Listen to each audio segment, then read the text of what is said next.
सबैजनालाई स्वागत छ। यो हाम्रो बिजेएचएल भुजुङ हाइड्रो पावरको चार्ट रहेको छ है।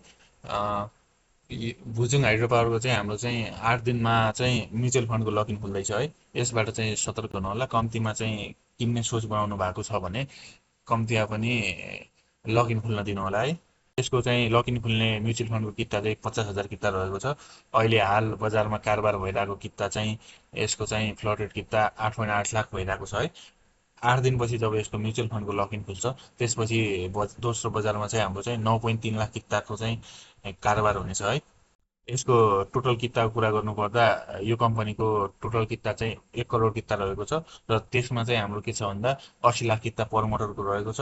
लोकल र स्टाफको 10.7 लाख किता रहेको छ। मोटर लोकल स्टाफको किताहरू चाहिँ तपाईँको 3 वर्षपछि खुल्ने गर्छ है। कम्पनी कुनै पनि कम्पनी लिस्ट भएको त्यो समय चाहिँ हाम्रो चाहिँ 28 माघमा खुल्नेछ है 2029को।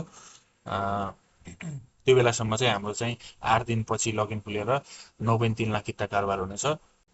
यो यो कम्पनीको फन्डामेन्टल कुरा गर्नुपर्दा चाहिँ फन्डामेन्टल चाहिँ राम्रो छैन है। यो यसको फन्डामेन्टल सुध्रिन चाहिँ धेरै टाइम लाग्नेछ है। किन भन्दा यसको मेन प्रब्लम भनेको लोन रहेको छ। यसको चाहिँ यो कम्पनीको चाहिँ पुँजीभन्दा पनि बढी लोन भएको कारणले यसले कमाइरहेको त छ, अपरेसन ठिकठाकै छ। तर अपरेसनबाट जति कमाइरहेको छ नि त्योभन्दा नि बढी चाहिँ के भन्छन् लोनको ब्याज तिर्नमा गइरहेको छ। त्यही भएर यसले 12.4 करोडको रेभेन्यू जेनेरेट गरे पनि विद्युत बेचेर है, बिजुली बेचेर के छ भन्दा उल्टै 2.4 करोड लसमा गएको छ है। यो चाहिँ Q3को रिपोर्ट अनुसार हो है। अनि पछि यसले चाहिँ के छ भन्दा आफ्नो लस चाहिँ थुपारिरहेको छ क्वार्टर बाई क्वार्टर। अब यसको Q4 रिपोर्टमा चाहिँ के आउँछ हेर्नुपर्ने हुन्छ। Q4 रिपोर्ट आउने समय भइसकेको छ है। यसको टेक्निकल कुरा गर्नुहुन्छ भने चाहिँ हाम्रो टेक्निकलले पनि के भन्छ भन्दा यो चाहिँ डाउन ट्रेन्डमा छ।